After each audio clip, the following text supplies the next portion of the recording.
From sports to politics. Welcome, sir. Introduce yourself. Thanks, Chad. I'm David Tharp. I'm the newly elected chairman of the Howard County Democratic Party. And how long have you actually been involved with the party? I've been involved locally with the party since about late 2006, early 2007, but really got involved after President Obama's election in 2008. Is that why you got involved in politics? No, actually, I've always been interested in politics, and actually I came from more of the policy realm. I went to school to study political science, and so it was just kind of a natural realm to go into electoral politics, both as a hobby and as a way to give back. Nice. Do you have political heroes or somebody that you kind of look up to that maybe you want to emulate a little bit? Or? I'm a big fan of Birch Bayh. Okay. I think he's he's had more impact on the Constitution than anybody since the founding.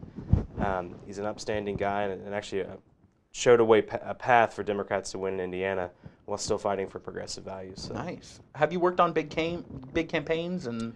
Well, I've worked on some local campaigns and then also on some statewide campaigns. Can you tell us a little bit about it? Yeah, in 2010, I served as Vop Osili's political director. Vop ran for Secretary of State that year. And then last year, actually, I was John Gregg's political director in his run for governor. Locally, I've helped on Mayor Goodnight's re-election campaign doing field work. In 2008, I did field work on the president's campaign here in Howard County. Now, can you kind of describe, I don't want to cut you off, but describe what field work actually is. Okay.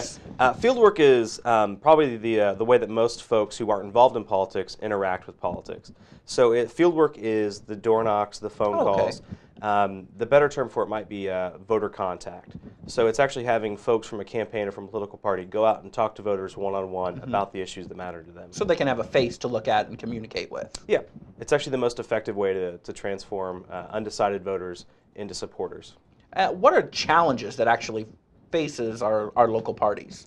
Well, I think both parties face similar challenges, and then the Democratic Party has some unique challenges at the moment. The Republican Party and the Democratic Party locally both face the challenge of increasing apathy, or at least the perception of it, of increasing apathy for folks to be involved in the political process. It's kind of the bowling alone phenomenon where folks are starting to go into other realms instead of seeking community groups as an outlet or social activity. So we both face those, and that's something that happens across the nation. Locally, the Howard County Democratic Party has some issues. One of the reasons I decided to run was to increase the level of voter turnout and increase the level of voter contact that we have. We've run some successful field programs here.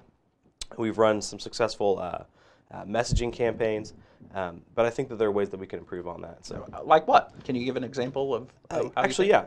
So there's a lot of the big trend right now in politics is more towards a data-specific approach. Okay. So instead of just, I guess a good analogy for it would be instead of putting up a billboard, we're going to micro-target folks who are within a certain persuasion universe of likely to come out. If they come out to vote, they'll support us.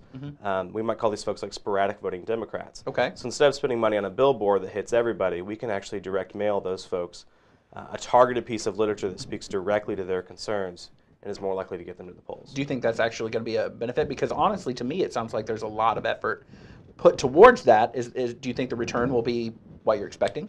Well, the return, this is the one thing actually that right now you can scale up and scale down, and the returns are about the same.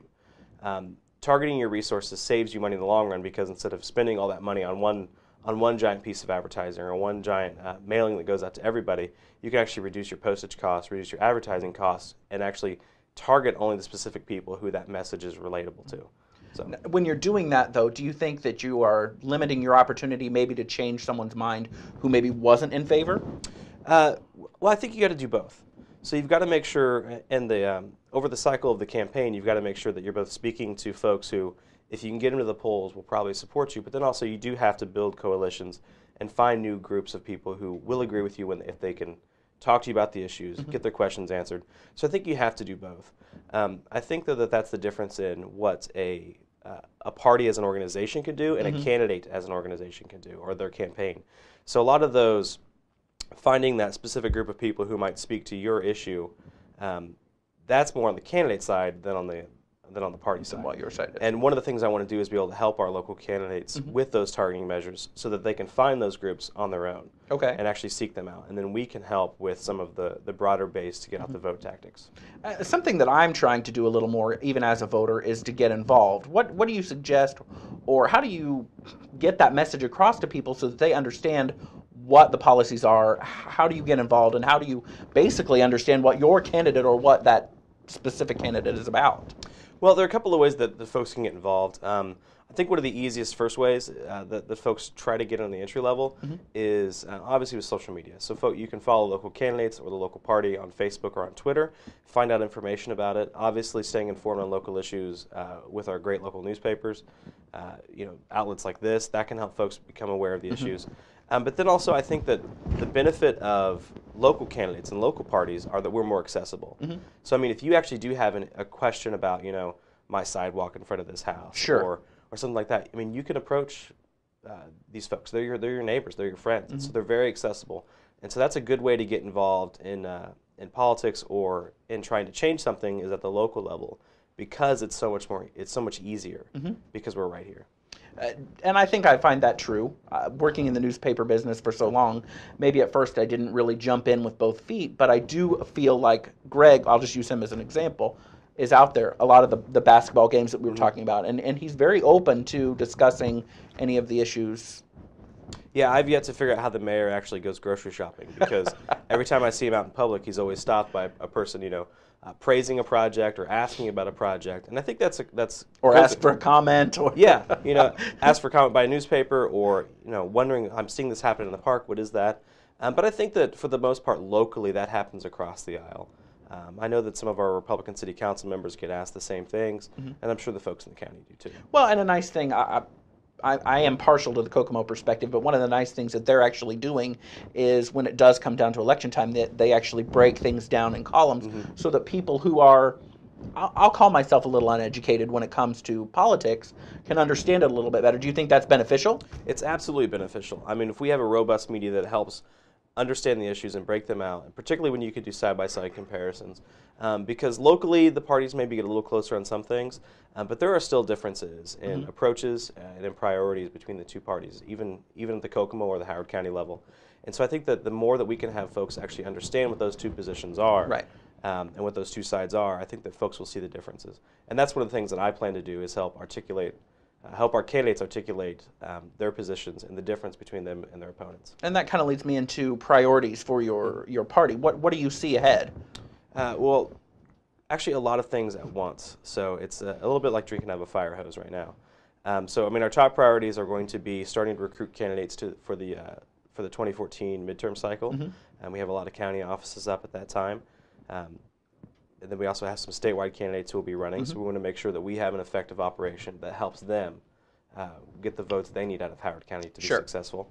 So we're going to be working on that. Then also we're going to be doing some fundraising events and some community events so that folks can have a better understanding that, yeah, my friends and neighbors are Democrats and they are involved, and maybe there are some events that the local party is doing that I'd be interested in being part of. What do you say to the stigma that, oh, you're a Democrat? Because you always hear that, oh, you're a Democrat, and then people, what do you say to that? What do I say? Well, I'm very proud to be a Democrat. I mean, we are a party that, I mean, no political party is perfect, and we've had, some bad things in our very, very distant past. But, the modern Democratic Party is the party that fought for civil rights. It's a party that fights for Medicare and Medicaid, equal marriage rights, and things like that. And so I'm very proud to be a member of the Democratic Party. I think that we are the party that's looking out for that next generation and trying to figure out how we can make society a little more just and equal. So, so I'm proud of it. We're going to take a quick break, and we'll be right back with more. Next year, there are not any local elections, so I kind of want to know, what are you thinking about doing with all of that time? Well, actually, this year there aren't any local elections. In 2014, we do have elections. Okay. We have some county elections, and then we have the state elections I mentioned earlier. But this year, both parties actually do their reorganizing in the year after the presidential. Okay. And one of the principal reasons for that is because you do have a year to rebuild. Okay. So you have a year to kind of see what was working last year, and also try some new tactics. And so over the course of the next year, our goals as the Howard County Democratic Party is to build our base of supporters, both donors and activists. Okay. And so we know that folks, that there are a lot of Democrats or progressives out in the community, or Democrat-leaning individuals who would like to be part of something if they were asked. And so one of the things that we really want to do is increase our outreach to folks. Let them know about the events that are coming up. Let them know about how the party's starting to get involved. Okay. What do you think, or how, I guess, can you be successful in those county elections? How do you feel that you could be successful? Well, I think it starts with recruiting some solid candidates. Okay. But then also the problem with that is you recruit better candidates when your organization is proven to be strong and they know that they're going to have that backup. So we're going to work on both of those at the same time. And so it might be a couple of cycles before we're clicking on all cylinders. But for next year's election, it's going to be, finding the races we really want to target, getting a great candidate for them, and then making sure that the resources that we do have are marshaled effectively. So that's where the efficient targeting comes out. That's where focusing on a detailed get out the vote plan, and actually getting those folks to the polls, IDing them beforehand, and moving them through the process. Okay, so why do you find it hard, or do you find it hard to find good quality Democratic candidates? Well, I don't find it hard to find good quality and qualified Democrats in the community. I think that part of the reason why it's difficult to recruit those folks to run for office is it is a very public process. Folks are always concerned about putting their name on a ballot. There are a lot of people who want to serve, and they want to make sure that there's an organization behind them that can help with some of the logistics and help with some of the campaigning. And so that's when as we build up the Howard County Democratic Party, they're going to see that as more of an organization that's there to help them. So it's difficult because folks are always leery about putting their name on the line like that. Can I stop you and ask why? Because that was a follow-up question. Why do you think it is difficult for people to put their name on that line? Because in every election, there's only one winner. So unless it's an at-large race, but still. But don't you feel like if you believe in, if you believe in your party, throwing out your ideas, even if you come out at a loss, is still better than not trying at all? No, I think that we have to compete in every race at every time. But I think that for a lot of individuals, they see multiple avenues to give back to their community. They see multiple avenues to be part of the policy discussion and how we actually move the community forward. And not all of those include being a candidate. Okay. And that's for the extreme minority of folks. That's the best path for them. I would encourage any Democrat who's serious about changing their community to pursue running for office.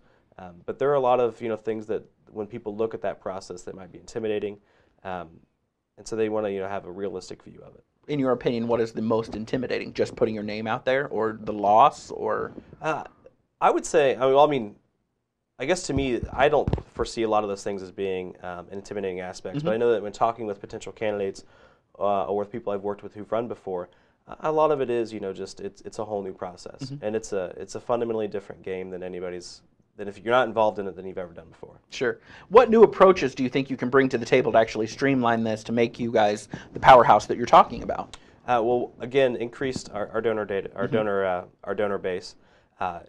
Spread that out more so we don't have to rely on just a couple of donors. We can get a lot of people involved in fundraising events or in helping the party on a monthly basis. That's one. Second one is making sure that we have more events, and it's not just the monthly Democratic Party meetings. Sure. It's making sure that we have regular phone banks that people want to take part of. In my experience over campaigns over the last few cycles, folks aren't as likely to come out just for that monthly meeting or just for that, getting together to talk about something. Folks want to come out and do something. Okay. And supporters in particular and activists want to come out and be a part of an activity and an action.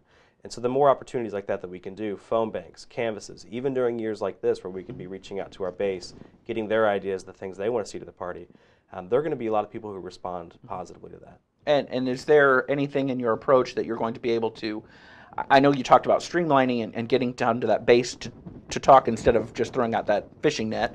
Is there a way or an approach that you're going to do that? To get in there just... Yeah, well, on the, not to be misunderstanding, we're going to reach out to everybody across the community when it comes to the election. But there are different get out the vote strategies for each different group, and that's what I was referring to earlier. But on reaching out to our base in this particular year, we're going to be using social media pretty heavily. We're also going to be doing old-fashioned phone calls and door knocks. We're going to have a regular series of events that we do throughout the year. We're looking to get those scheduled down. So usually we have the Jefferson-Jackson Day dinner in the fall, and that's about our major event. We're looking to have more of those major events to bring in some high-profile Democrats from out of the county to help engage our supporters, give them something to be part of. And then also, one of the things that I'm seeing already in the first week on the job here is that there are a lot of Democrats out there with really good ideas. Oh, wow. And they want to see those implemented for how the party operates. And some of them might be small, and some of them are actually a fundamentally different way of looking at the way the county party operates. And so one of the things that we're going to be doing over the next couple of months is meeting with a lot of those Democrats, a lot of those activists, having them, come to little round tables that we're going to have at the headquarters and things like that to get those ideas so we can actually flesh out and write down a solid plan for the next 4 years. And since you basically just started, lastly, I kind of want to, the new day for you is dawning and everything like that. What do you expect to bring? I mean, what do you feel passionate about to actually bring to that table, to your party, to... Yeah. Well, I think the thing I feel most passionately about is effectively using data and voter targeting. It's something I've done on campaigns large and small, and when you exercise it at the local level, it has huge impacts. Okay. And so I want to make sure that our folks are actually, reaching out instead of just blanketing a neighborhood, using that more effectively. So you don't have to mail to people who have moved. That saves the party and the candidates' resources. So I hope to bring that to the table, and then also an overall sense of kind of a priority on things that are measurable.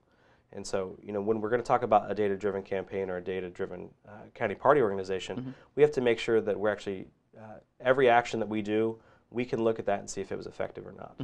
And I think that that's the larger issue really in politics right now in general, or in electoral politics, is making sure that you can measure the impact of what you're doing so you know if it's the most effective use of your time and resources. Absolutely. Well, thank you so much for coming in today. Well, thanks for having me. I'm sure you're going to be in here a lot more. We're going to have lots more questions. Well, I would happy to come back anytime. We'll take a quick break, and we'll be right back.